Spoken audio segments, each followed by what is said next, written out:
Fala galera que se liga no Mundo das Pistas, mais um podcast aqui, agora com a lenda Rafa Ramos, o novo piloto contratado da Belco.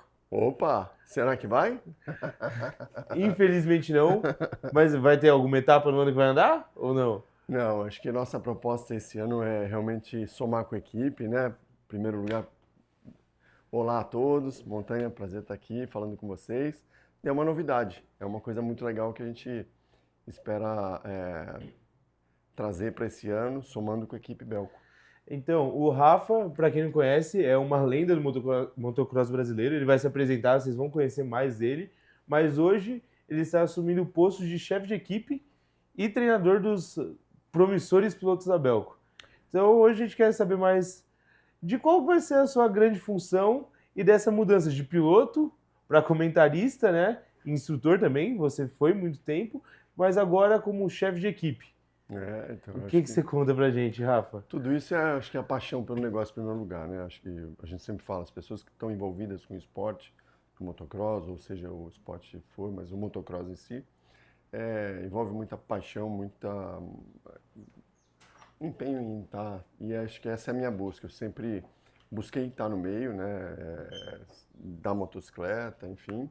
E pela primeira vez eu tive esse convite da equipe Belco, Fernando Fabrício, de fazer parte da equipe, de somar com o meu conhecimento, de poder somar e trazer coisas que podem ser, e a gente vai fazer de tudo, né, para ser positiva para a equipe e para todos os envolvidos.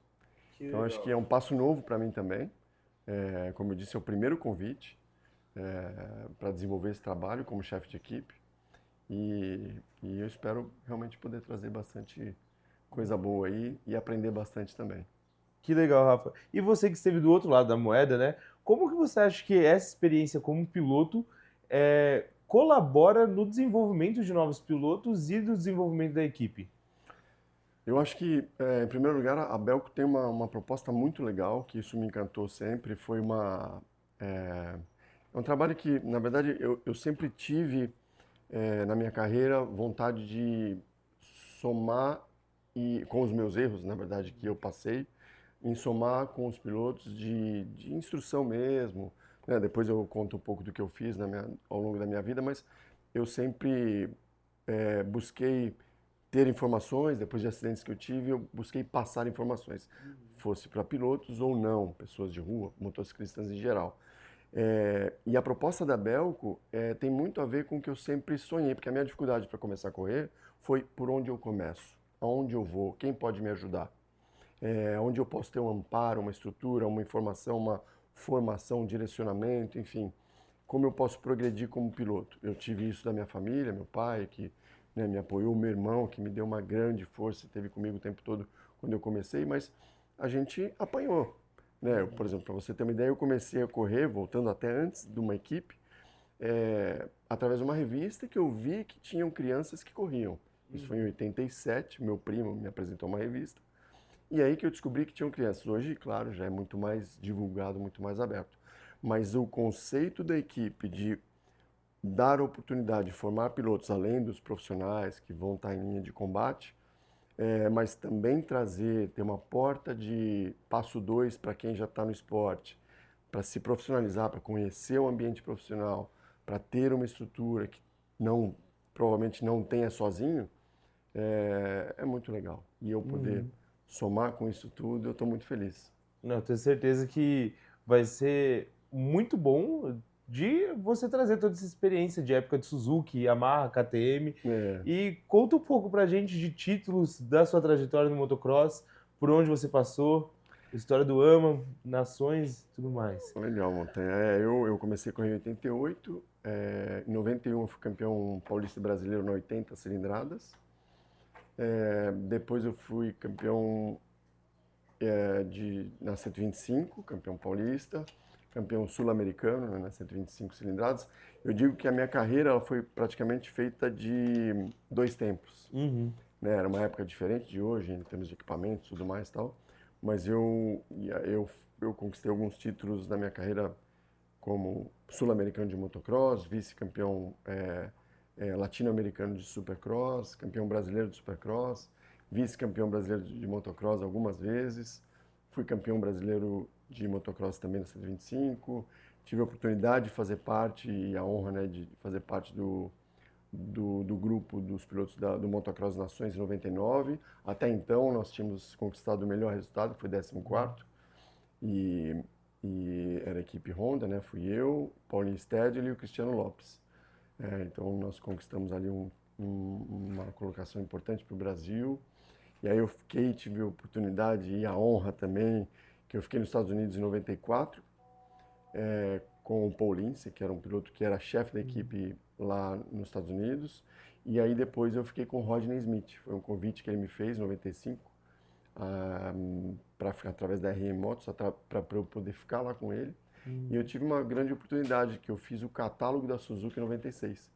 Então, o catálogo mundial ou americano, né, enfim, do lançamento da motocicleta 96, é o Rodney Smith na capa, eu como piloto da 125 e o Pastrana, Travis Pastrana na 80, que ele tinha 14 anos na época, né? Então, tive esse privilégio de fazer parte e eu tive também a possibilidade de continuar lá. Mas aí eu tinha algumas coisas aqui no Brasil, tinha contrato com a Suzuki do Brasil, então eu voltei para honrar alguns compromissos, fiquei lá e aqui em 95. E aí, por causa do exército que se estendeu, eu acabei ficando mais tempo e aí eu continuei no Brasil, em 96. Mas foi muito, muito bom, foi uma grande oportunidade que eu pude aproveitar, né, o quanto eu pude lá. E aí eu honrei com o compromisso aqui em 96, que aí eu tive um acidente, que talvez poucas pessoas sabem, mas eu perdi o movimento do pé esquerdo, meu pé esquerdo não mexe. E aí em 96 eu tive essa lesão, que foi durante uma corrida, eu ganhei a corrida, fui comemorar. Então são coisas que eu fui aprendendo, na verdade, erros que eu cometi, que eu gosto hoje de passar para os pilotos, em termos de segurança, de treinamento, que daqui a pouco a gente entra nesse assunto, mas que eu poderia ter evitado. Eu digo que a maioria dos meus acidentes eu poderia ter evitado. Então esse foi um deles. Acabou a corrida, eu fui comemorar a vitória. Fui fazer um salto que eu já estava cansado. Então são detalhes que um piloto não deve prestar bastante atenção, né? A gente sempre fala que andar de moto, principalmente na pista, 200% de atenção. Tudo que a gente vai fazer, a gente já programou. Se você parou de pensar na programação, você tem que parar. Sim. E é aquele momento que a gente fala, mais uma volta. Vou dar mais uma volta. No meu caso, sempre foram os pontos de acidente. Então, ou seja, quando a gente desconecta da concentração, da programação e da execução do que você já programou. E aí foi um acidente ruim. Por outro lado, foi muito legal para mim, que foi uma superação muito grande. Eu perdi alguns patrocínios, enfim, tive uma moto emprestada para recomeçar no ano seguinte, de um companheiro de equipe, que era o Alberto Tonhosa. E aí, depois eu conquistei de novo, né, os patrocínios e eu fui campeão em 97 do Skol Supercross. Sem o movimento do pé e com um grande apoio, quem me fez, na verdade, voltar para a pista foi o Jorge Negrete, que eu tenho ele como um grande amigo, um pai aí, um parceirão. A gente brinca que ele é meu pai porque ele assinava quando ele era maior de idade, eu era menor. Ele a era gente seu viajava, responsável. ele assinava como meu responsável, exatamente. Minha família fazia uma procuração para ele assinar. Então ele sempre foi um cara que me apoiou muito, inclusive na minha primeira vitória, que foi no Rio de Janeiro, 91, na 80 cilindradas. Meu pai me apresentou ele, me chamou para o caminhão dele, no ônibus, e aí eu entrei, né, meio sem graça. Aí, não, pô, eu conheço o Jorge, ó, tal. Aí eu falei, e aí, meu, vai ganhar hoje? Eu falei, não, imagina, né? Por que não? Você já tá andando bem, pô. Você pode ganhar. Ninguém melhor do que você mesmo para acreditar em você. Então você tem tudo para ganhar. E aí realmente foi a primeira vitória que eu tive nesse dia. Então eu falei, acredita em você, porque ninguém tem mais nada, todo mundo treina igual, todo mundo tá igual, você já tem possibilidade. E aí foi a minha primeira vitória. Então isso, o psicológico é muito legal, né? E a força que alguém de fora pode trazer para um piloto é muito legal, muito importante. Acalmar o piloto, instruir o piloto, dar um parecer para o piloto, dar um amparo para o piloto, é muito importante. Isso, para mim, foi uma grande lição e ele foi um cara que, nesse momento, me fez ganhar e me fez voltar a correr, porque ele me fez uma surpresa, que ele me fez uma moto automática. Em 97, quando eu já podia andar de novo, mas eu não ia mais andar, ele me chamou em Bragança Paulista e ele desenvolveu uma moto automática lá, fez uma... e ele falou, vai andar. e aí eu vi que eu conseguia mudar de marcha. E aí a gente acabou abandonando, que funcionou, tudo, precisava de alguns ajustes, mas aí eu vi que eu conseguia andar, voltei a correr e fui campeão nesse mesmo ano. Então, para mim foi assim meu maior Superação. superação de, de, de realmente poder voltar e ganhar e poder andar. Para mim só de andar já estava bom, porque eu tive que adaptar, na verdade, a troca de marcha, por exemplo. O meu pé ele vai para baixo, mas para cima não. Então meu pé fica caído. Então eu apoio para baixo, mas para cima não. Então a troca de marcha é complicado. Eu não tenho agilidade de troca de marcha. Então o que eu tive que fazer? Mexer em relação da moto e também, por exemplo, eu poderia fazer uma curva em segunda e por terceira. Eu tenho que fazer em terceira, porque eu não consigo ter a troca de marcha pouco antes e pouco depois, no momento talvez que deveria ser. Então, passei a comer um pouco mais de embreagem, mas eu adaptei essa forma de andar e aí, poxa, por outro lado, busquei uma pilotagem mais suave, com uma velocidade mais constante, não tanto de ataque, que foi eficiente. E aí eu pude superar e conseguir ir ando e ter o maior prazer de andar. Então foi muito legal assim para mim. Aí depois, mais para frente, em 99 eu andei em Daytona, que foi uma equipe também semi-oficial Honda lá, a gente foi. Aí tinha um tombo lá, mas que me assustou, mas foi uma experiência muito legal, dentro de uma equipe muito bacana. Aí depois, em 2001, que eu fui para o Supercross americano mesmo, fiz etapas em San Diego, Anaheim, e aí eu fui o primeiro brasileiro a ir para o programa da noite, que na época eram as semifinais, né? Tinha as classificatórias do dia, tinham 40, 50 pilotos, eles peneiravam todo mundo, e aí tinha o programa da noite das semifinais. Então eu fui para a semifinal, repescagem, aí eu não cheguei na final. Então eu não fui um piloto que fui para a final. Depois nós tivemos outros grandes pilotos aí brasileiros que foram. Mas foi um primeiro passo do Supercross, eu sempre adorei o Supercross, gosto muito até hoje. E aí eu andei em 2001, lá 2002, algumas etapas também. E aí eu voltei para o Brasil, em 2000 eu fiquei na Itália também, pela Honda. Foi um programa que a Honda fez, era uma ideia de ir para os Estados Unidos, aí a Honda fez um caminho para a Itália. E nós fizemos algumas etapas lá de campeonato italiano e tal. Depois esse programa evoluiu para outros tipos de competições, por exemplo, o Mundial. O Paulinho voltou, depois eu acabei machucando o joelho. Aí o Paulinho voltou, depois aí foi para algumas etapas do Mundial. Depois o Wellington foi para esse programa da Honda depois e também participou de algumas etapas do Mundial. O Suyan também foi, né? Foram os dois depois. Então fui eu e o Paulinho, depois esse programa se estendeu e evoluiu. Foi positivo.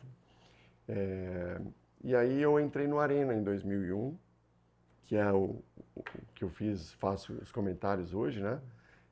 Eu chamo sempre como uma família Arena Cross, né? Que aí eu entrei lá e não saí mais. O Arena Cross eu comecei em 2001 até 2007 que eu parei de correr. Então foram anos muito legais ali de arena, que eu sempre gostei do Supercross Arena Cross, que tem tudo a ver. E aí eu tô lá, hoje eu faço os comentários com eles. E agora, com esse novo passo, com a equipe. Tenho meu lado empresário também, né, da Trato Parts, que é uma empresa de peças de motos para a rua, motos baixa cilindrada. Nós temos aí uma linha de produtos. Mais para frente a gente pode falar sobre isso. E aí eu tive essa oportunidade agora da gente fazer uma associação, uma fusão com a Trato Parts, com esse convite da equipe de assumir o posto de chefe de equipe. Então a gente tem essa oportunidade de dar esse passo e esse novo desafio, que para mim vai ser muito legal. E já que você falou da Trato, como a sua carreira de piloto, eu acho que principalmente já que falamos de peças, como o desenvolvimento das peças e estar na moto te ajudou a desenvolver as peças da Trato? Eu acho que isso é muito legal falar porque é um cuidado que a gente tem em trazer produtos eficientes para a rua. Então acho que esse é o lado da competição, em oferecer coisas de qualidade, que tem um encaixe perfeito, durabilidade, que tragam, por exemplo, no caso das nossas manoplas, a gente preza por fazer manoplas que deem conforto e gripe para o Uhum. piloto. A gente sabe que no mercado tem, às vezes as pessoas, pô, vão fazer mais, Mais enfim, às barato. vezes nem por fazer mais barato ou porque às vezes não conhece o produto. Então, vamos Uhum. fazer o mais barato, mas não sabe a diferença que faz Sim. por exemplo, a vibração que passa para o piloto com uma manopla que seja muito rígida, dura. Ou o grip que não vai ter, escorrega a mão. Enfim, tem alguns pontos que. Ou uma pedaleira que é do material que não tem gripe. Então o cara escorrega o pé se está na Uhum. chuva. A gente usa materiais de borracha ou materiais macios de boa aderência, de bom gripe ou maciez mesmo, para ele ter conforto. Enfim, encaixes a gente sempre Uhum. segue peças originais, então a gente preza por tudo isso e aí veio caminhando para essa nossa fusão agora de crescimento de uma nova linha também de produtos, de um passo dois aí agora Uhum. com a marca envolvida aí com o Fernando e Fabrício nessa fusão. Mas sempre voltado para o on-road, né? Sempre voltado para um road. Por enquanto, nosso foco é realmente moto baixa cilindrada e alguma coisa de moto de maior cilindrada rua. Legal. E já que falamos do Arena, você, falando de um panorama geral, na época que você corria era campeonato SBT da Arena Copa Cross. SBT Arena Cross. E você acha que esses campeonatos, esses nomes de fora, assim como o SBT, você acha que faz muita falta no motocross? E se hoje tivéssemos uma Copa SBT, o quão você acha que estaríamos à frente com grandes marcas fora do esporte? Eu acho que o esporte está cada vez mais trazendo interesse de empresas de fora, né? Tem o off-road em geral, ele tem uma exposição muito bacana, uma plástica muito legal. Eu sou suspeito para falar, mas é uma verdade. As equipes, no caso da Belco, tem uma exposição muito legal, muito grande de mídia, cada vez mais. É, então, esse trabalho da exposição, de criar conteúdo, de passar informação, de criar ídolos, né, que na verdade a televisão lá atrás fez. Ainda eu peguei um pouco dessa fase, mas eu sempre falo que é, lá atrás foram feitos ídolos que foram nomes que perpetuaram e perpetuam até hoje, né? Uhum. A gente fala de grandes nomes conhecidos como Jorge Negrete, Eduardo Sasaki. Isso foi uma exposição da televisão lá de trás, que Uhum. formou os ídolos e trouxe até hoje. Então, esse trabalho, de novo, vou falar da Belco, mas da equipe Belco em abraçar os caras, em passar coisas legais, positivas para os pilotos. Aí sim, acho que isso eu vou.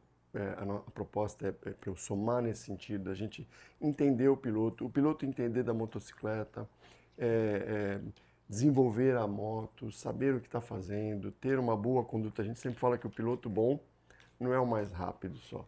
Ele tem que ter uma boa conduta, uma boa organização, disciplina, educação, é, entender a motocicleta, entender a pista, entender o dia dele. O piloto Uhum. tem o dia dele. A mulher tem o ciclo menstrual, o homem também, o piloto, ou seja, menino ou menina, mas tem o dia que precisa dar uma ajustada. Né? Pô, parece que não vai, tá meio estranho. Então vamos entender o que está acontecendo. Acho Uhum. que o próprio piloto entender isso e não fazer disso uma raiva. Sim. Eu acho que aí vai a minha conduta de como é, é, conduzir aí um desenvolvimento de pilotagem, né? Uhum. O piloto está integrado com a moto, está bem entendido com a motocicleta, saber o que está acontecendo, entender o terreno, saber que modificação, quando ele tem que fazer, buscar informação o tempo todo, né? E para não se prejudicar no sentido de ficar nervoso, de perder a cabeça ou de correr o risco de sofrer um acidente de besteira.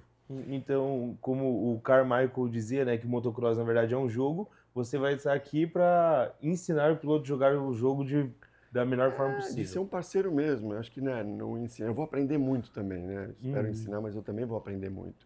E aprender com os pilotos. Eu acho que é, eu não vejo uma regra fechada de como a gente vai fazer cada tipo de desenvolvimento. primeiro lugar, eu acho que é importante entender cada piloto. Né, cada piloto tem o seu jeito. E aí pode ser moldado de uma forma ou de outra para que possa somar com ele. Então, isso é muito legal. Eu acho que funciona bem, funcionou para mim. E todo o trabalho ser feito antes da corrida. Eu sempre digo, e isso é uma coisa que meu pai sempre falou, né? Você não vira super-herói no dia da prova. Então, se você trabalhou antes, no dia da prova você vai só fazer o que você sabe. Você não precisa fazer nada mais. O que você sabe pode ser mais com segurança. Então, isso dá uma tranquilidade, né? De ter um trabalho bem feito, que eu acho que é muito legal. Eu vi uma entrevista do Dioguinho Moreira, né? Que, poxa, o cara foi campeão mundial essa semana passada. E ele falou, eu estou tranquilo porque eu fiz o meu trabalho e eu sei que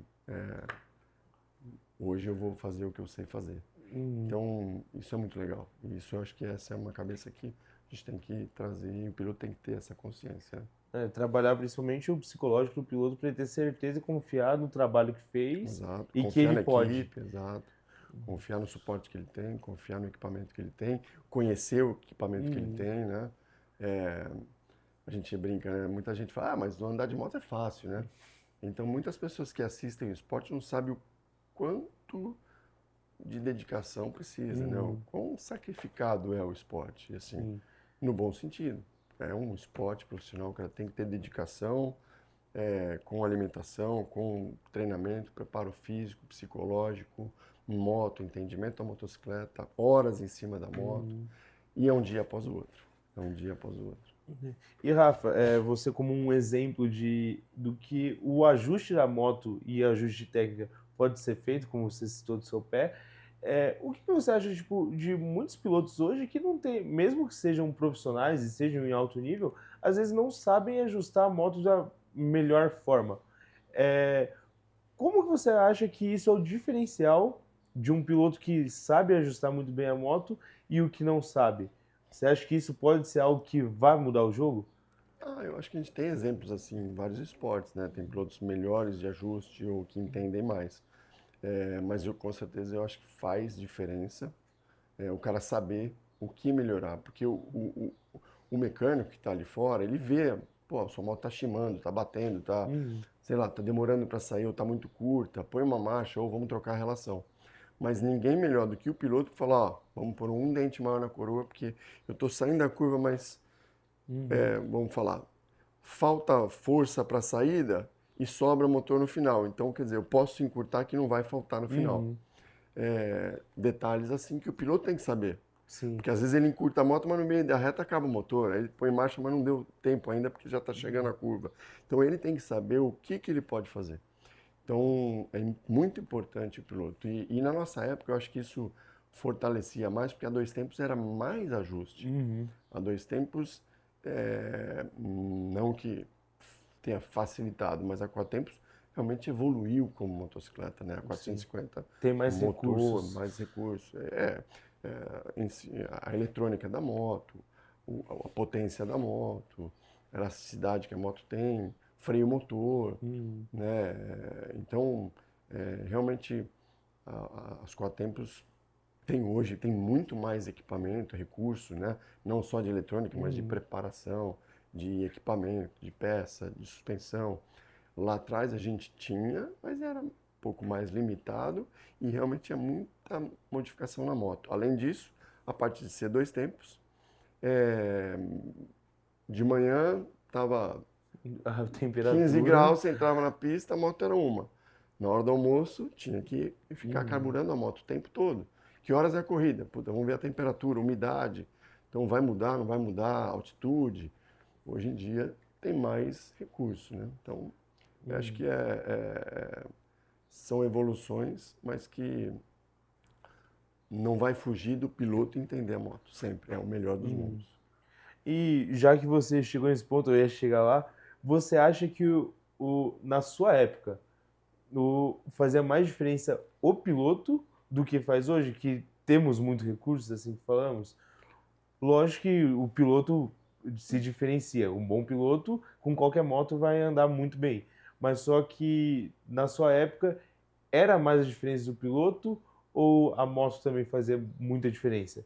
Eu acho que é relativo, assim, comparar épocas, né? Uhum. Dois tempos, época, tipo de pista. é, eu acho que o piloto, como você falou, sempre vai fazer diferença. É claro que um equipamento ajuda muito. Hoje em dia, como a gente tem muito equipamento, todo mundo tem recursos, suspensão, motor, o cara que não tem vai sofrer, o bom Uhum. piloto. Na época, como tinham os recursos eram menores, as motos eram mais equivalentes. Então, uma original meio que dava para andar junto, né? Uhum. Não era tanta diferença. E aí o piloto conseguia segurar. Hoje, de novo, o cara tem os dois pilotos são bons. O outro tem melhor equipamento, Melhor ajuste. melhor ajuste, aí vai. Então, meio que natural. Eu acho que o piloto sim faz diferença, mas o que a gente tinha, que é mais um trabalho que eu acho muito legal da equipe, e de outras equipes que estão se formando, enfim, mas o conceito de apoiar pilotos que estão vindo, de porta de Uhum. entrada, que eu chamo de esporte, é muito legal porque fomenta o esporte e traz novos pilotos. Que coisa que a gente tinha lá na minha época, largavam 40 pilotos e às vezes 20 podiam ganhar a corrida, Uhum. 15 podiam ganhar a corrida. Então a gente tinha um número de pilotos e de bons pilotos grandes, Uhum. grande. Hoje, é, eu acho que aí soma não só o trabalho da equipe, mas a própria CBM, as federações têm feito cada vez mais etapas. O campeonato está muito bem estruturado, está muito legal, está trazendo amparo e estrutura para incentivar as pessoas a virarem pilotos, a Uhum. conhecer o esporte. Poxa, tem equipe, eu não preciso ter uma equipe ou ser top para entrar numa equipe. Uhum. A Belco está trazendo promissores pilotos e bons pilotos, Sim. mas também promissores, também dando oportunidade para que seja desenvolvido um trabalho para pilotos. Então, dá um amparo. Às vezes o piloto está começando, poxa, mas eu vou ter que remar para ser contratado um dia. Então, tem formas em outras equipes também abrindo portas para dar esse amparo que fortalece e vai, com certeza, cada vez mais a gente está vendo isso. Uhum. Além da profissionalização dos campeonatos, que está muito legal. Pô, fui esse ano em algumas poucas etapas, mas muito legal, estrutura muito bem organizada, organização muito boa, mais pilotos. Uhum. Então, a gente está no caminho da divulgação também, o trabalho de vocês, pô, excelente, muito legal. É diferente, né? Uhum. É o que você falou, na minha época era a Globo, SBT e Bandeirantes. Aí hoje a televisão é forte? É, mas a mídia social é Uhum. muito forte. Eu acho que de alcance hoje, com as redes sociais, a gente consegue muito mais, Muito. mas só que eu acho que falta esse nome, como as grandes televisoras mesmo, de ter isso e para fidelizar e É, alcançar mais pessoas e até reviver as pessoas dessa época é, pro motocross hoje. é. Eu acho que isso falta. Eu acho que falta também formar ídolos. Uhum. Eu acho que todo esporte ele precisa do seu ídolo. Por isso que eu falo que o piloto tem que ser completo, né? Tem que ter carisma, tem que ter bom relacionamento com o público, com as pessoas, trazer informação, levar informação. Uhum. E, e isso a televisão, a mídia social, claro, faz individualmente cada ídolo. Mas a televisão, né, de forma geral, abrangente, forma ídolo. Aí você Uhum. se identifica com um, eu me identifico com outro, e aí o esporte alavanca, e aí traz cada vez mais Uhum. interesse de empresas de fora Sim. a virem para o esporte, né? Porque eu acho que. Acho não, isso é unânime, perdão, que o Negrete é um dos maiores nomes que tivemos. Eu acho que vem muito disso da TV. Porque se você conversar com qualquer pessoa, mesmo fora do esporte, vai falar, putz, tinha um cara que fazia manobra e eu lembro que corria muito bem e a gente sabe que tá falando do Negrete. Eu acho que isso é uma das coisas que mais falta no nosso esporte É, hoje, foi o que você falou de formar ídolos ídolos, para que para sairmos da nossa bolha. eu acho também. Eu acho que isso é um complemento muito legal, sai da bolha e sai do público nichado, que a gente fala, Uhum. né? Então a mídia social traz o interessado. Sim. E o desavisado às vezes não, porque não aparece, não é uma coisa que ele tem Uhum. rotina de pesquisar e de buscar. E aí sim o complemento da TV traria e trará, né, se cada vez mais tiver. No caso do Arena Cross a gente tem a transmissão, né, do Sport TV, e também tem o digital. Então tem feito ídolos, né, tem feito de novo aí um Um trabalho para movimento, um chegar nisso trabalho novamente. de crescimento, né? Que, aliás, o Arena sempre fez, né? Não só com o Uhum. SBT, mas eu acho que isso tem que parar, isso que é legal, né? Os campeonatos chamam dos outros e Uhum. todo mundo evolui, né? Então, um faz uma coisa, outro faz outra coisa.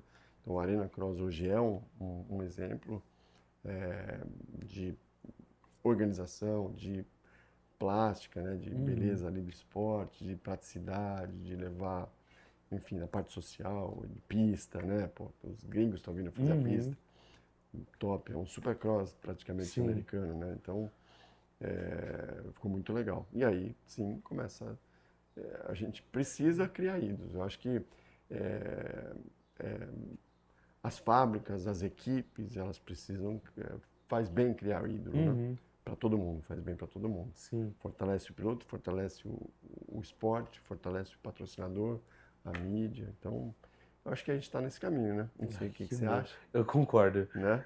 Eu acho que estamos chegando, É, ainda a passos curtos, mas estamos chegando a esse momento do motocross. Temos ídolos, temos referências e é, temos pessoas que inspiradoras para pessoas de fora. Então, tipo, putz, o meu sonho é ser igual o Piloto X, que nos representa bem internacionalmente. é. Então, eu acho que aos poucos estamos chegando lá. E falando de Belco, de pilotos e tudo mais, já temos pilotos fechados para 2026? Qual o plano? A Vamos gente, brigar por títulos? O que vamos, temos? vamos, esse é o objetivo. Não só brigar por título, mas trazer bons pilotos e desenvolver novos pilotos, promissores pilotos, né? É, eu acho que já está praticamente fechado, 99% tudo fechado. Teremos aí, né, olha lá, é o nosso primeiro passo junto, mas teremos bons pilotos nas categorias aí para brigar, então eu acho que pode ser um ano muito, muito bacana de novo para a equipe, Uhum. com bons e rápidos pilotos. Ah, que bom. E o negócio que eu achei muito legal nesse ano de 2025 da Belco é que foi o que você falou, que é uma equipe de entrada, né? Ela deu oportunidade a muitos pilotos que você vê nos regionais, então no Paulista, no Paranaense, que são pilotos rápidos e não tinha a oportunidade de fazer uma temporada inteira do brasileiro. Eu acho que isso é uma das coisas mais legais, porque foi o que você falou, é algo que diminui a distância, né? Então, tipo, fala, putz, para eu começar, eu tenho que começar do zero, não tenho nada, e daqui eu só consigo se eu parar numa equipe de fábrica. Não, tem uma equipe do meio que eu acho que até podemos colocar assim como uma equipe formadora de talentos, formadora de pilotos. Exato, Eu acho que é o mais legal e a grande sim. função da Belco. As duas frentes, ter caras de combate, ter caras para ganhar, como tivemos títulos aí, né, Uhum. ano passado, e ter descobertas e trazer caras que estão aí jovens, né, para desenvolver, que já estão no caminho aí para andar. Então, é o que você falou, é uma porta de entrada, é uma equipe que cada vez mais tende a ser profissional, dividindo áreas e trazendo pilotos, fomentando o esporte, né, dando oportunidade para pilotos amadores ou promissores a virem para o esporte, em todas as categorias, né? Isso é legal. Eu acho que o trabalho da equipe não é só a competição em si, a equipe traz o conceito aí que a gente está modelando, é realmente trazer envolvimento de clientes, de empresas, de Uhum. relacionamento.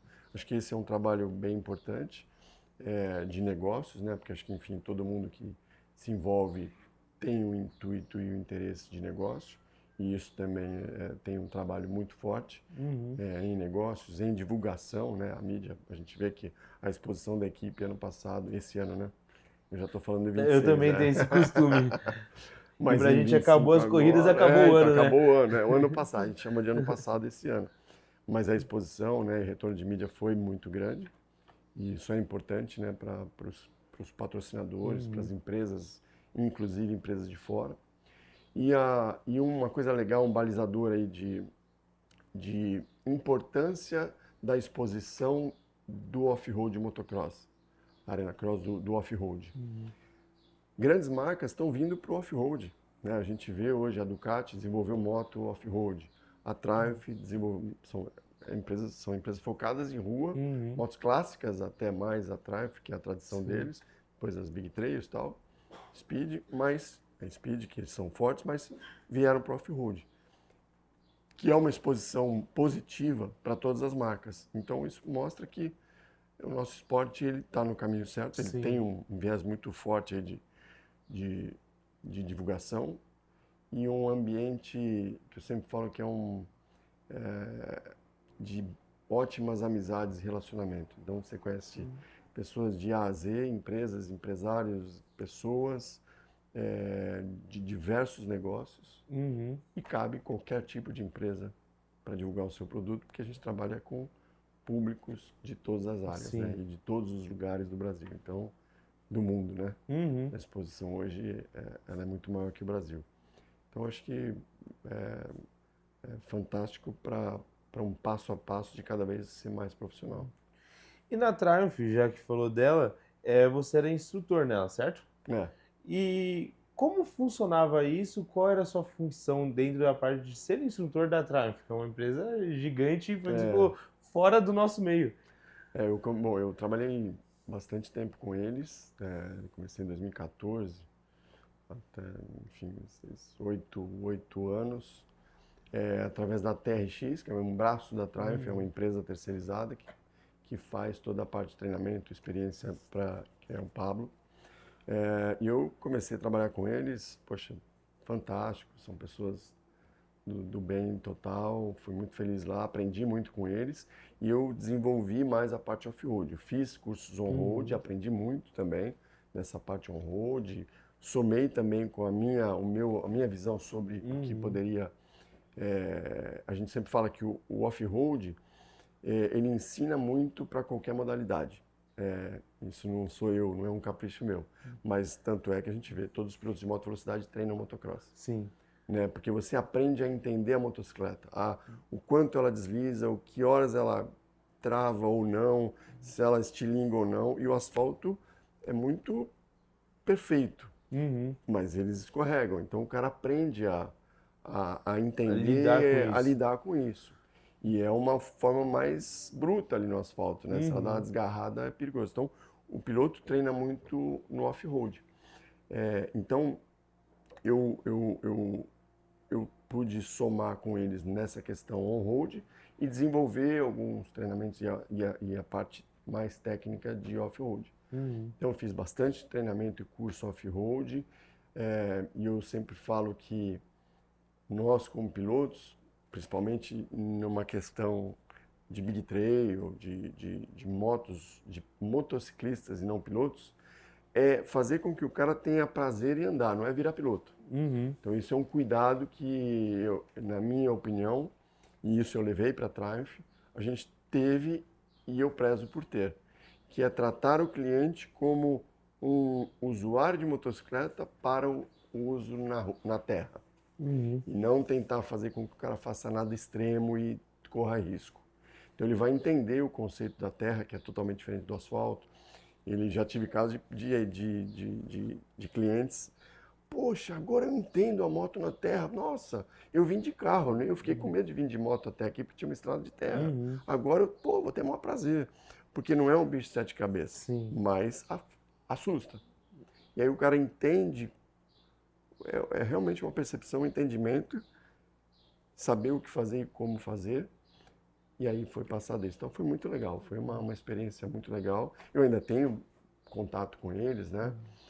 Com a Triumph, e é uma marca que tem a moto já pronta e que provavelmente venha para o Brasil. Isso que eu ia perguntar, já que você falou que tem contato, falou de off-road e falou de Triumph, teremos a Triumph no Brasil? Você sabe de alguma coisa? Eles têm esse plano, eu sei que eles têm, claro, né? O mundo inteiro tem esse plano. Vão trazer as motos. Não sei como é que está lá, né? Eles estão desenvolvendo, estão nesse passo em desenvolvimento, mas provavelmente em breve estejam por aí já. Ah, ia ser muito bom. Mais uma marca para Mais uma poder marca, mais uma compor marca. gate e A disputar, né? própria Ducati também, né? Já tem a moto desenvolvida, agora estão com a equipe dos Estados Unidos, Sim. né? Então, e a Triumph também já tem nos Estados Unidos, tem no Mundial, e por que não em breve no Brasil, né? Então, acho que mais coisa para somar com o esporte, mais forças que uma própria Triumph ou uma Ducati podem trazer de empresas ligadas a elas para o esporte, né? Que também isso é bom. Mais patrocinadores, enfim, para o esporte cada vez mais decolar e ter mais vagas de chefe de equipe.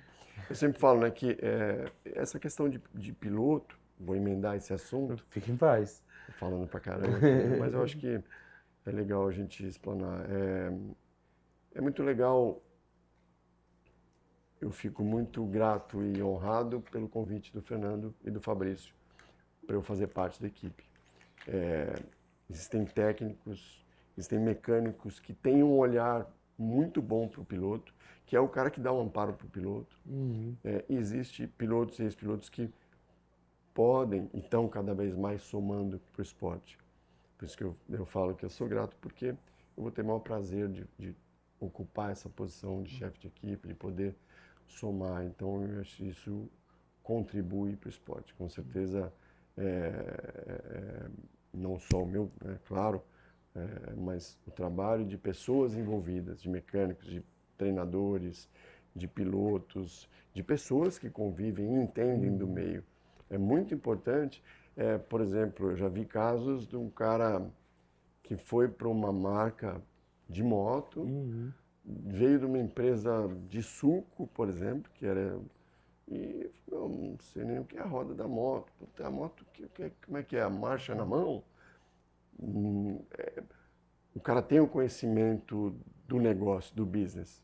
Mas eu acho que é muito mais legal, como a gente falou, é melhor um piloto que entenda da moto ou só um piloto rápido que nem sabe falar se está duro ou mole, ou se está forte ou fraco, ou o que está acontecendo. Sim. O cara que entende, gosta de moto, com certeza ele pode somar. Entender do business e aí sim dar o conhecimento e o parecer dele, né? Eu tive outro caso, eu tive uma agência de publicidade durante 10 anos. A gente atendia um cliente e aí depois aí eles trocaram a agência e trouxeram uma agência que nunca nem tinha visto moto na vida. Eles mandaram a primeira arte com as peças invertidas. Tá pronto, ó, o trabalho está feito, pode publicar, tal. Aí a empresa foi ver, estava Tudo ao invertida a contrário. peça. Tudo bem, é um erro normal, os caras não são obrigados a conhecer. Eles fizeram um baita trabalho, mas não entendiam do produto. Ou seja, a gente encurtaria o caminho, como a gente Sim. encurtou. A gente atendeu, depois eles migraram. A gente atendeu durante 7 anos essa empresa. E eles me mudaram para uma pessoa de fora, que não era do mercado de moto, que trouxe uma agência que também era de fora. E aí, tudo bem, é um aprendizado, mas o que eu quero dizer é que as pessoas do meio devem permanecer no meio. E isso é legal. Vocês, o trabalho que vocês fazem. Você mesmo já está no mercado aí há quantos anos? Você é jovem, né? Você não tem nem 40 anos. Aí acabou comigo, poxa, 40 anos. Não, mas sempre estive envolvido, sempre gostei. Competi um tempinho no Enduro. Então. Trabalhei como mecânico do Caio Lopes, então tenho experiência tanto da parte como piloto, quanto da parte de mecânico, dos bastidores, e agora da parte de mídia.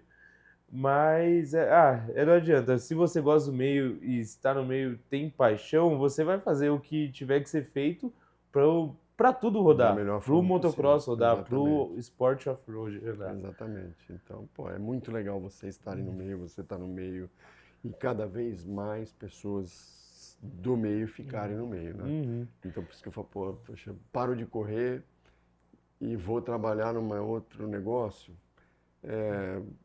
Legal, poxa, pode ser um caminho, todo mundo busca caminhos, mas não seria mais legal quem está no meio continuar no meio e poder somar com isso? Então, por isso que eu sou grato mais uma vez, fiquei muito feliz pelo convite, da gente de eu poder somar com essa parte de chefe de equipe e aí a gente dá essa continuidade como com o meu conhecimento de piloto. E como chefe de equipe, qual que você acha que vai ser o maior desafio para você? Vai ser lidar com o piloto, toda a logística, a parte de ajuste de moto, a própria parte de treinar? Falar, putz, essa parte eu tenho certeza que vai ser a minha maior dor de cabeça no ano. Eu acho que a gente tá, né? A gente vai ter muita conversa, né? A equipe já é estruturada, né? Já tem andamento de logística, já tem pessoas Uhum, envolvidas, é, já, ela já anda, né? Ela já tem eu acho que faz parte do aprendizado sempre da evolução, do ajuste, da mudança. uhum, Tem muita novidade, né? A estrutura nova é bem diferente, né? Muito uhum, bonita. Enfim, tem muita novidade aí para esse ano. Eu acho que com essas nossas conversas, eu acho que meu primeiro passo é entender, a gente fechando os pilotos, entender cada um deles, a gente ter cada vez mais proximidade, né? Tá mais junto possível pelo menos nesse começo, a gente uhum, se entrosar, entender cada um, estruturar, orientar e trocar essa informação, desenvolver as motos, né? E entender cada um aí como é que já tem o a seu parte gosto. técnica, como ele costuma treinar, o que cada um tem o seu costume, e aí a gente poder somar em alguma parte assim, entender as motocicletas e equipamentos, fazer o plano das viagens e Uhum, das corridas, a programação, o cronograma de treinos, todo mundo junto, ou uhum, cada um, como é que a gente vai fazer isso. Acho que esse desafio inicial, acho que agora, como é muita novidade para mim, eu quero entender como tudo funciona funciona. e aonde eu posso somar Uhum, e trazer. Então, conhecer os pilotos, entender o cronograma, propor aí essa parte de desenvolvimento inicial, que é o que a gente falou, para chegar uhum, pronto lá, a gente precisa uhum, trabalhar bastante antes. Então, o nosso trabalho agora vai ser, até a primeira etapa, ter um trabalho mais árduo aí para a gente organizar e aí fazer só a manutenção durante o ano. uhum. E, bom, para 2026, como você vê o panorama do motocross brasileiro? Com grandes nomes chegando, especulações, né, no momento, mas ouvindo nomes de top 3 mundial e brigou forte lá. Como você vê esses pilotos no Brasil? Eles vão se adaptar bem? O próprio Horbick, né, vai brigar com esse nome e tal? O que você acha? Olha, assim, em primeiro lugar, eu acho que sempre é muito positivo isso, que puxa o nível do geral dos pilotos, incentiva, né? A gente tem dois nomes, a gente sabe, né? O Konderhoff e o Horbick, eles têm um histórico do Mundial, uma velocidade, uma, um nível que está puxando os brasileiros. Uhum, Fabinho, né, como brasileiro, nosso exemplo aí da mas eu acho que no geral esses caras puxam o nível, é, tendem a gente está falando da você comentou uhum, dos dois pilotos, né? Eu acho que eles tendem a puxar o nível realmente. A gente tem particularidade da pista, né? Eu sempre falo que sim. o traçado e a pista americana ou do mundial, elas são diferentes. É, o desgaste da pista é Uhum, diferente, né? Então, todos os pilotos que andam lá fora percebem o próprio desgaste, o tempo de frenagem, o local de uhum, frenagem é diferente. Então, isso muda um pouco a distância dos pilotos uhum, lá de fora para pra cá, cá. porque o traçado Uhum, é mais travado, vamos falar do sim. brasileiro, né? Lá fora você vai um pouco mais solto, muito mais Uhum, contínuo. Aqui a gente usa linhas mais fechadas, até porque a gente tem mais pilotos não, vamos falar, amadores, a gente tem muita sim. categoria amadora, então acaba muitas vezes fazendo traçado. Pra igualar. E todo mundo poder nada. Mas o traçado acaba sendo diferente muitas Uhum, vezes, né? O traçado que seria melhor, muitas vezes não é possível porque está sujo, vamos falar. uhum, Tá cheio de granulado lá, tal, então às vezes todo mundo opta pelo o mais lento, mas é o mais uhum, rápido porque lá é fofo, ou pedra, ou sim. então acaba não fazendo esse traçado. É, é, e esses caras estão trazendo isso, os brasileiros também estão num nível muito legal, né? A gente tem vários pilotos aí rápidos, né, no Brasil, não só o Fabinho, né? A gente sabe que o Enzo provavelmente venha, né? Que é mais um nome. Então, eu acho que os gringos aí, os nomes fortes, vão puxar o nível. Com certeza.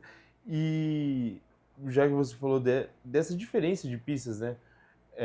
Das pistas europeias com as americanas, você acha que se for colocar uma disputa, pelo menos nas primeiras etapas, o Horbick vai ter uma vantagem maior sobre o Coldenhoff por causa da adaptação de pista? Porque o Horbick já estava aqui. Acho que assim, pensando hoje o Coldenhoff está vindo agora do Mundial, ele ganhou a etapa esse ano, né? Enfim, ele está fresco, vamos falar. Sim. O Horbick, ele tem velocidade, é um cara que já ganhou, né, Mundial, mas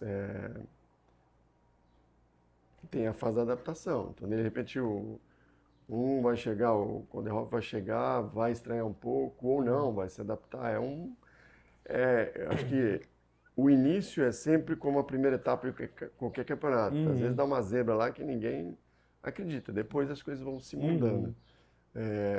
Mas, em tese, ele é um cara que é um grande favorito hoje, né? O Coldenhoff acho que tem tudo para ter uma linha de frente. Mas com essa adaptação no Brasil, eu não sei, é a opinião pessoal, eu queria saber de você. Eu sempre acho que os pilotos que vêm no Mundial, acho que por essa mudança de países, de pistas e solos, tem uma vantagem maior de adaptação aqui do que os pilotos que vêm dos Estados Unidos. O que você acha sobre? Sim. Os Estados Unidos, talvez, é que a gente também já teve lá atrás pistas mais naturais, como na Europa, né? Os Estados Unidos veio com um conceito mais saltos, né? Pistas menos naturais. A gente tem uma, né, do campeonato que é mais natural zona, assim, mas apesar de subidas e descidas, tem bastante salto. E talvez por isso o europeu tenha mais vantagem, de certa forma. Facilidade, talvez, vantagem com as pistas que aqui a gente não tem tanto salto. Mas chão, hoje, talvez até pela evolução, a gente estava até então com pistas mais planas. Hoje a gente tem algumas etapas já que tem terrenos naturais, né, como Canelinha, né, que isso traz também a essência do motocross, vamos falar, né? Mas também traz a dificuldade da execução do campeonato. Achar um local que tem como Campos do Jordão, né? Não sei se vocês... Pista sobre as nuvens. Era um motocross antigo, não tem saltos, eram mais naturais. Tinha uma mesa ali, mas eram mais naturais. Então, a essência... Mas é mais difícil fazer uma pista dessa para molhar, para tratar, para o público, enfim, é mais complicado, né? Então, a tendência hoje é tentar compilar ali para dar um conforto para o público numa arquibancada, proximidade de estacionamento, proximidade do box, né, visitação ao box, que eu achei muito legal aí, tanto a Arena quanto o brasileiro, permitem o público a conhecer as equipes, a ver a estrutura, isso é muito legal, né? Isso também traz piloto. O cara que tem vontade de andar de moto, vê aquela estrutura, poxa, eu quero entrar, puta, que legal, posso participar, ver uma moto de perto, ver o trabalho dos mecânicos, da equipe, na estrutura. Eu acho que isso soma bastante pro negócio.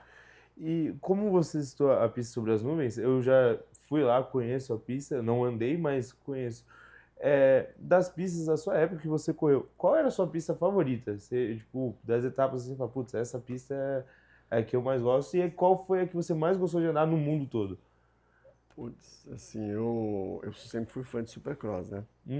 Então, assim, no Americano Supercross lá, Anaheim, San Diego, Daytona, era mais pro motocross, mas eu gostei mais desses de estádio. Eu andei no Supercross Mundial em 93, agora, em Barcelona, que era uma pista de sonho. E até foi engraçado que estava eu e o Negrete, a gente perdeu o treino e aí a gente estava fora. do segundo dia. A gente chegou atrasado, a gente perdeu o treino. E o McGrath perdeu o treino também e liberaram a pista só para nós três depois. Quer dizer, liberaram para ele, né? A gente veio no... Aproveitou. Já que o cara vai andar, liberaram pra gente, senão a gente estaria fora. Mas era uma pista muito legal, assim, perfeita e tal. E lá na Espanha, a gente foi treinar numa pista de motocross naturalzona gigante, que era muito legal. Tipo um Campos do Jordão, Juiz de Fora tinha uma pista de motocross mais antiga, que também, subidona e descidona. E eu acho que isso é muito legal do motocross, porque apesar da velocidade, não é aceleração. É fazer a moto andar, é usar o descompensado, é, é ter a técnica de fazer a moto andar e não é meter a mão. Então isso é legal do motocross. Eu acho que o motocross natural que a gente está trazendo de volta agora com essas pistas, exemplo, canelinha, enfim, subida, descompensado, tal. Então, e essa pista de Barcelona lá, eu acho que para mim marcou a memória em motocross. Era assim, era gigante, subida, descida, mesa lá no alto da montanha assim. Era muito, para quem lembra, para quem puxar, parecido com o Campos do Jordão, mas em alguns lugares, em vez de pulo seco, era mesão. Então, mas descidona, assim, pulo com encaixe na descida. E aí marcou para mim, muito legal. Pra você foi... Muito, muito, muito. Além do Supercross. E agora, qual foi a corrida, assim, da sua carreira que você fala, putz, essa corrida foi a mais difícil, foi a mais disputada, a sua corrida favorita? Eu acho que a minha primeira, depois do meu acidente, foi aqui uma que me marcou, porque eu não sabia que nível eu estaria, né, voltando a correr. E eu até passei mal nas últimas voltas. Vomitei na moto, posso falar, né? Vomitei nas duas últimas voltas daquela sensação de quebrar uma barreira da superação. Então acho que para mim marcou muito. Eu meio que me travei ali, que eu não estava acreditando que eu conseguia aquilo, né? Eu venci já a primeira etapa do ano, na primeira corrida de volta. Uma que foi, a gente disputou, uma que foi muito legal, eu e o Jorge Negrete, em 94, que eu fui campeão sul-americano. E essa me marcou também porque eu ganhei a primeira bateria e ele ganhou a segunda. E eram 3 baterias. E aí quem ganhasse a terceira era campeão. Então eu entrei, a gente disputou muito, foi muito disputado. E aí eu fui campeão, eu ganhei a bateria. Então acho que essas que me veio agora à cabeça. E, Rafa, como foi pra você disputar e ganhar do seu ídolo, Jorge Negrete? Pô, pra mim foi muito legal, assim, e muito natural, porque ele sempre foi um cara muito aberto e muito feliz com tudo, sabe? Ele vibrou com a minha vitória, a gente... então foi muito legal, assim. Ele, raposa velha, né? O Jorge Negrete, ele sempre foi um cara de últimas voltas, ele ficava só te minando, né? Muitos pilotos sofriam com isso, né? Aqui em Indaiatuba mesmo, a gente sempre teve, o Rogério e o Jorge sempre disputavam lá. E aí, nas últimas voltas, espera que ele venha. Ele fica só... Então é uma estratégia dele. Mas, e no Arena, né? Eu disputei bastante com ele também. Mas foi muito legal, não só ele, né? Como o Sasaki, né? Também tive oportunidade, sempre fui fã. Eu assisti corridas, por exemplo, o Pacaembu, né? Quem for puxar aí foi em 89, dentro do estádio do Pacaembu em São Paulo. 50 mil pessoas. Eu estava assistindo, né, os meus ídolos lá. Eu era fã dos caras, do Jorge, do Sasaki, de cabelo verde. Eu já corria, mas eu estava começando. Sim. E eu fui assistir, depois eu pude disputar com eles. Então, foi muito legal. Rodney Smith, eu assisti, eu nem conhecia ele, lá em 89. Eu morei com ele nos Estados Unidos depois. Então, foi muito legal, assim, o próprio o Pastrana, né? Pô, quando eu fiz a foto com ele na Suzuki, ele ainda não era o Pastrana. Ele era um jovem, Era o Pastraninha. ferrado, que andava muito e que se tornou o Pastrana. Mas depois eu tive esse contato. Então, muito legal, né? Conviver e poder, e acho que se isso vale para os pilotos, entender que a pessoa é igual a gente. Então é possível, como o Balbi fez ótimos resultados e outros pilotos, chegar lá, o Dioguinho foi campeão mundial agora, nós temos um brasileiro que chegue lá e bata de frente e chegue e seja campeão. Eu acho que é mostrar que nós podemos, né? Nós, Sim, como no Brasil, geral, podemos chegar lá e sim, disputar, sim. como o Enzo fez Exato. há muito tempo, como em todas as nações que o Fábio tem bons resultados, o B agora, estando nas nações, está desenvolvendo bons resultados. Então, acho que isso é o mais legal, assim, de provar que é possível. Então, e é o psicológico, eu acreditar, é o que o Jorge me falou lá atrás, e eu acho que isso vale para a vida, né? Hoje eu falo para os meus filhos, né? Vocês podem desenvolver, o cara que é o cara da NASA lá do foguete, algum dia ele sonhou com aquilo e foi atrás. Então, a gente deve e pode, ou pode e deve, buscar o que a gente quer atingir. Né? Tudo é possível. Se alguém fez ou se ninguém fez, a gente pode fazer. Ou se alguém fez, a gente pode fazer. Né? Ninguém é diferente. O que tem é o querer realmente de corpo e alma. Né? De querer e ter e achar, muitas vezes, o caminho, ter a sorte ou a oportunidade e abraçar a oportunidade. Né? Então, como piloto, como pessoa, como na vida, acho que tem que buscar, tem que acreditar e acreditar em si mesmo, né? E então essa é a mensagem que você quer deixar nesse podcast. Eu acho que é acreditar e acredite, vá em frente e siga os sonhos, né? Tudo na hora de Deus, acredito muito em Deus. E eu acho que tudo acontece na hora dele. Mas tem que ter persistência, tem que ter força e muitas vezes você fala, poxa, puta, tal situação tá difícil, pô, como eu mesmo, poxa, eu não ia mais correr, tava decidido a nunca mais correr. Falei, não, meu pé não funciona mais. O Jorge Negrete, que é um cara que me ajudou muito, não, você vai. Então eu aceitei a oportunidade que ele me deu, vi que era possível e fui em frente. Então, acredite nos seus sonhos, né? Acredite no que você é capaz, e é capaz. Eu acho que, em termos do motocross, a gente tem exemplos de pilotos com dom e pilotos dedicados que tiveram sucesso. E quando você tem a soma dos dois, ninguém segura. Mas isso é mais uma coisa que eu falo para os meus filhos, né?